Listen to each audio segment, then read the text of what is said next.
Shadows of Greystone. It started as a dare, like most things that end terribly.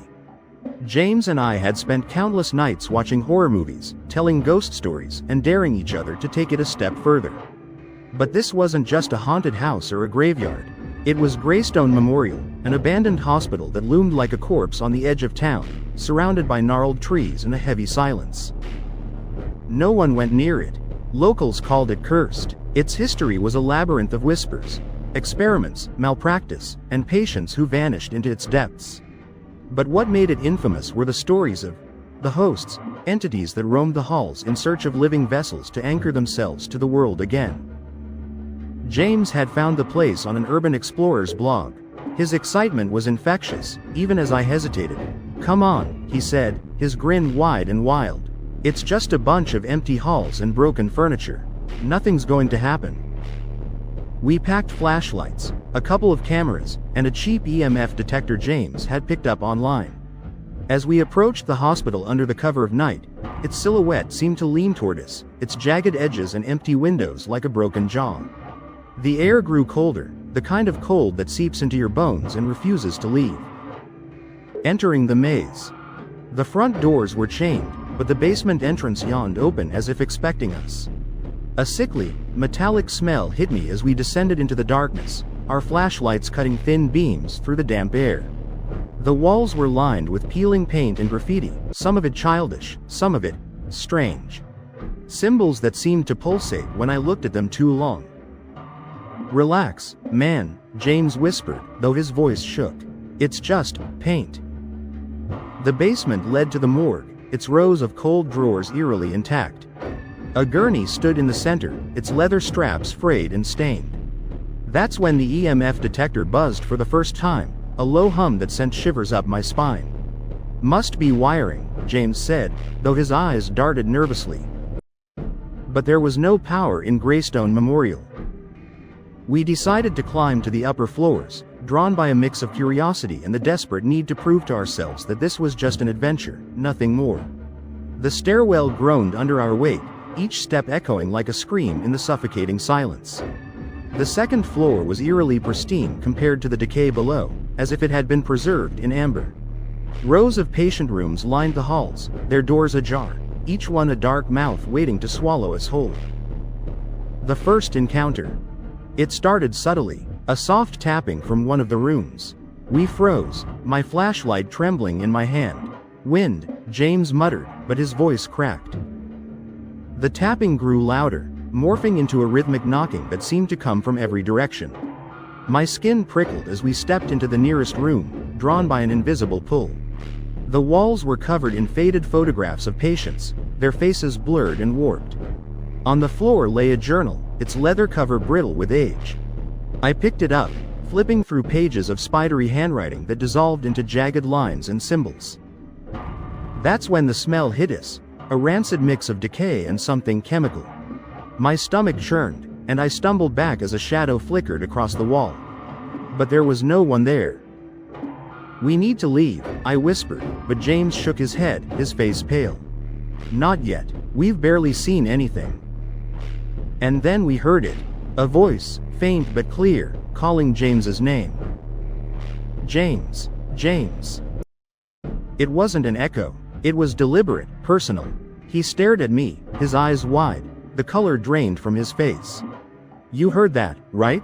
I nodded, my throat dry. But when we turned to leave, the hallway stretched impossibly long, the exit a distant speck of light. It wasn't like this before. Something was wrong. "Don't look back," I said, gripping his arm. "Just keep moving." But James hesitated, his gaze drawn to the shadows pooling behind us. "Wait," he said, his voice low and trembling. "I think they're watching." We hurried down the corridor, each step echoing as if the walls themselves mocked our fear. The light at the end of the hallway dimmed with every step, flickering like a candle about to go out. James clutched the EMF detector, its needle spiking erratically. This can't be right," he stammered.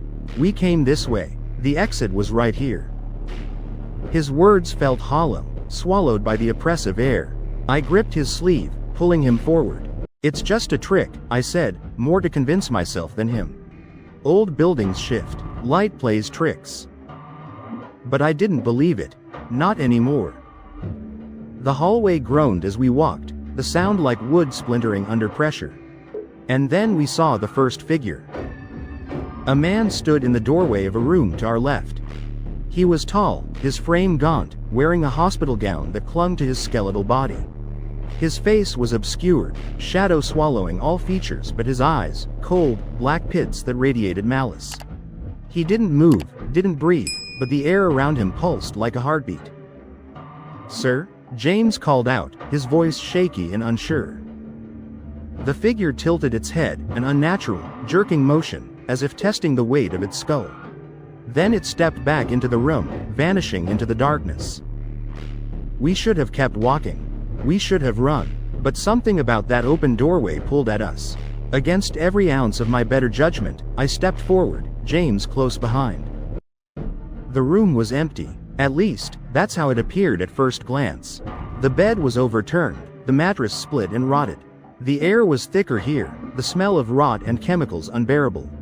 But the walls were what stopped me cold. They writhed. It was like watching flesh bubble and churn under heat, the paint peeling away to reveal something alive. Dark veins spidered across the surface, pulsing with faint, greenish light. My flashlight flickered, and for the briefest moment, I saw them.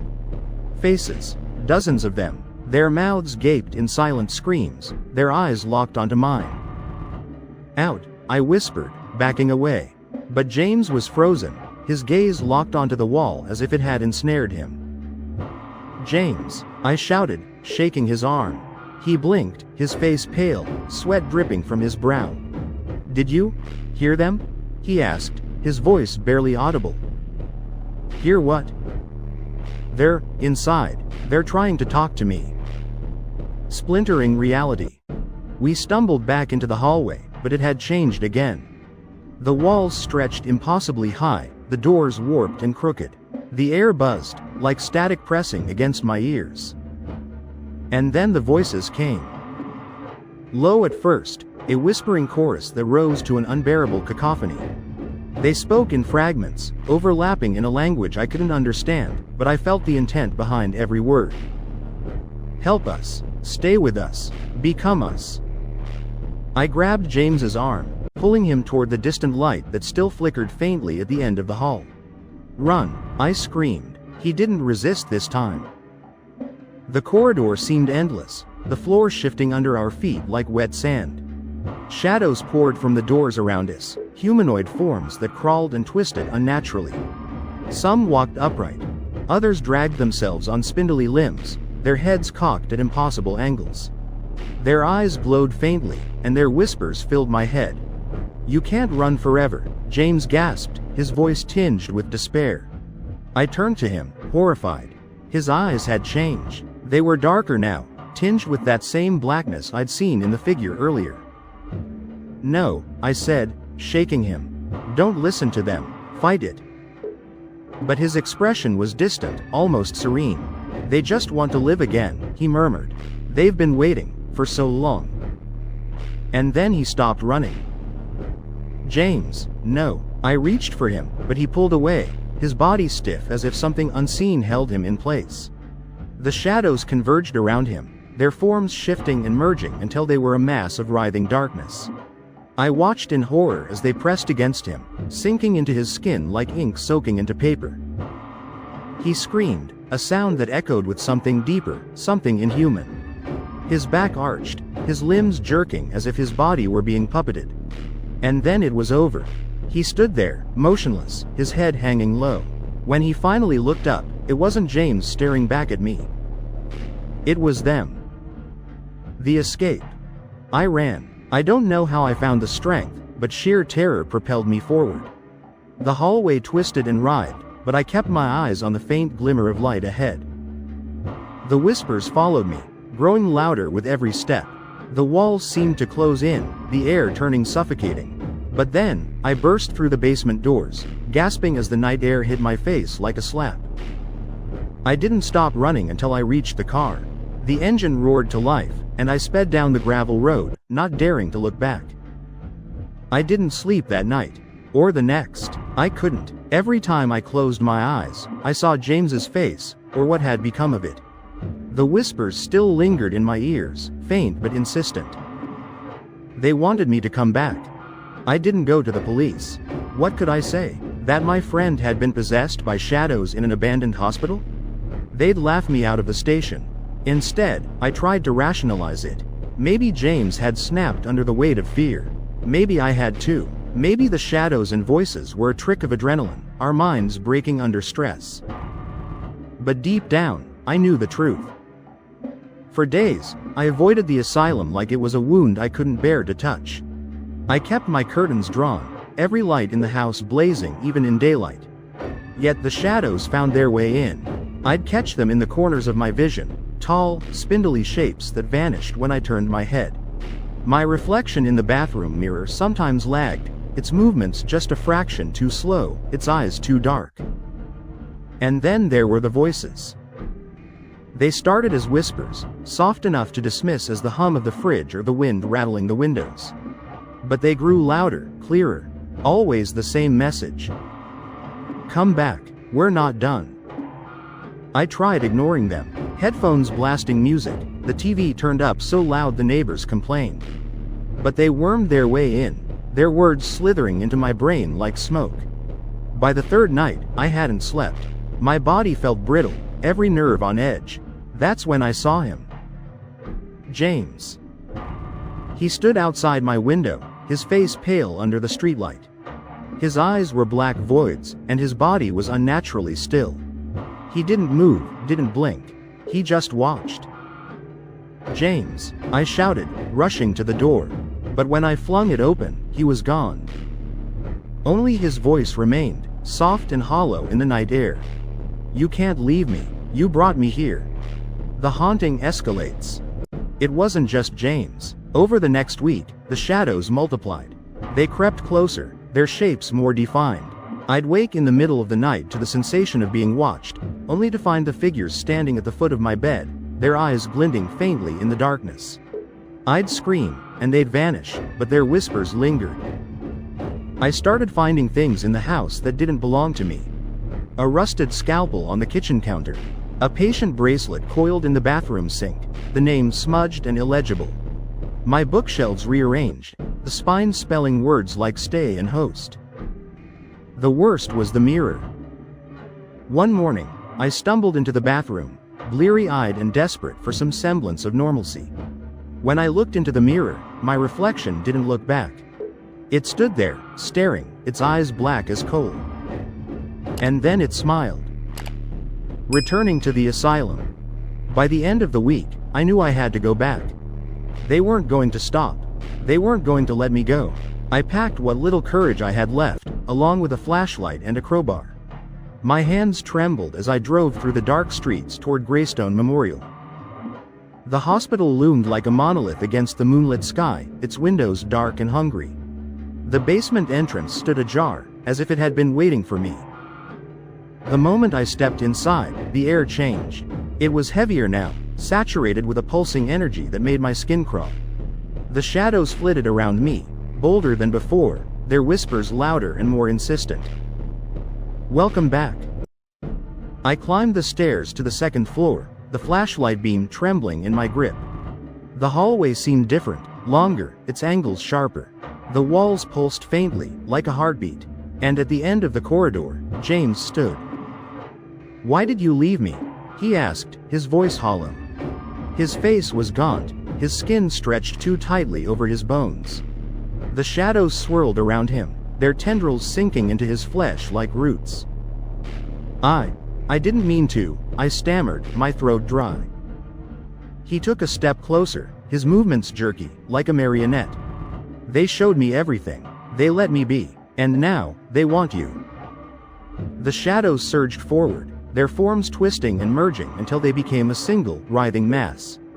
Faces emerged from the darkness, countless faces, their mouths open in silent screams. I turned to run, but the hallway had closed in behind me. The walls writhed, veins of darkness spreading across their surface. The whispers were deafening now, a cacophony that pressed against my skull. You can't escape, James said, his voice overlapping with theirs. You're part of this now. The final confrontation. Desperate, I swung the crowbar at the shadows. It passed through them harmlessly, their forms reforming instantly. I backed into the nearest room, slamming the door shut behind me. My flashlight flickered, and in its dying beam, I saw the journal, the same one I had picked up during our first visit. The pages were open, the spidery handwriting glowing faintly. Desperate, I grabbed it, flipping through until my eyes landed on a single line written in bold, jagged letters. To sever their hold, you must give them what they crave, a willing host. I stared at the words, my heart hammering. The whispers grew louder, the shadows pressing against the door, their forms seeping through the cracks. I can't, I whispered, tears streaming down my face. I can't. But the choice wasn't mine to make. The door burst open, and the shadows surged forward. James stood at their center, his eyes empty. He held out his hand, his voice soft. It's easier if you don't fight. And then the darkness consumed me. The darkness wasn't what I expected. It wasn't cold or suffocating. It was alive. The shadows crawled under my skin, threading themselves into my veins, my thoughts. I could feel them whispering, not into my ears but directly into my mind. Their voices overlapped, some desperate, some pleading, and some cruel. I wasn't falling. I wasn't floating. I was being held. You were meant for this, James's voice rang out, distorted and hollow. His face emerged from the darkness, hovering just inches from mine. His smile was cruel, a mockery of the friend I had once known. You brought me here, I whispered. My voice didn't feel like my own. It was thin, fragile, lost in the sea of voices. No, he said, his grin widening. You brought yourself. They saw it in you the moment you crossed the threshold. You were always going to come back. The shadows around me pulsed, and I felt a wave of emotions not my own. Anger, loneliness, hunger. They pressed against my thoughts, blurring the line between where I ended and they began. I tried to pull away, but there was no escape. You'll understand soon, James said, his voice softer now. We're not like them anymore. We're more. You'll see how beautiful it is to never be alone again. I felt the first tendrils of them sinking deeper into me, memories that weren't mine flashing behind my eyes. Faces of patients, doctors, nurses. Lives cut short in this place. They weren't just shadows. They were the remnants of everyone who had ever died here, trapped in a cycle of torment and hunger, bound to the hospital like insects in amber. And they wanted me to join them. The breaking point. Something deep within me fought back. Maybe it was instinct, maybe it was denial, but I latched onto the fleeting thought that I was still alive. That they couldn't take me if I didn't let them. I screamed, a guttural, primal sound, and the darkness around me shuddered. James recoiled, his smile faltering. You can't fight them forever, he said, his voice laced with pity. But I didn't care. I focused on the faintest thread of light, a pinprick in the void. The journal's words echoed in my mind. To sever their hold, you must give them what they crave, a willing host. The realization hit me like a punch to the gut. They couldn't take me unless I surrendered. But that also meant I couldn't leave until they had someone else. James saw the understanding in my eyes. Don't, he warned, stepping closer. You don't know what it's like. To be alone. To feel yourself unraveling without them. It's worse than death. I'm sorry, I said, my voice trembling. But I can't stay here. I reached for the thread of light, every muscle in my body screaming in protest as the shadows clawed at me. I thought of James, not the thing he had become, but the friend he once was. I thought of the life I still had waiting for me, the people I might save by exposing this cursed place. And then I pulled. The return. I woke up on the cold floor of the hospital, gasping for air. My body felt heavy, sluggish, like something was weighing me down.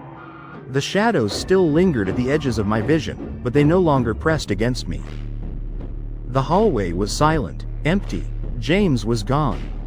I stumbled to my feet, the journal still clutched in my hand. Its pages were blank now, the spidery writing vanished as if it had never existed. The air was thick with the weight of the past, but I forced myself to move forward, one trembling step at a time. The basement door stood open, and beyond it, the faint glow of dawn crept through the cracks. I pushed through, the cold morning air hitting me like a slap. I didn't stop running until I was back at my car, my hands shaking so badly I could barely get the key into the ignition. As I sped away, I looked in the rearview mirror.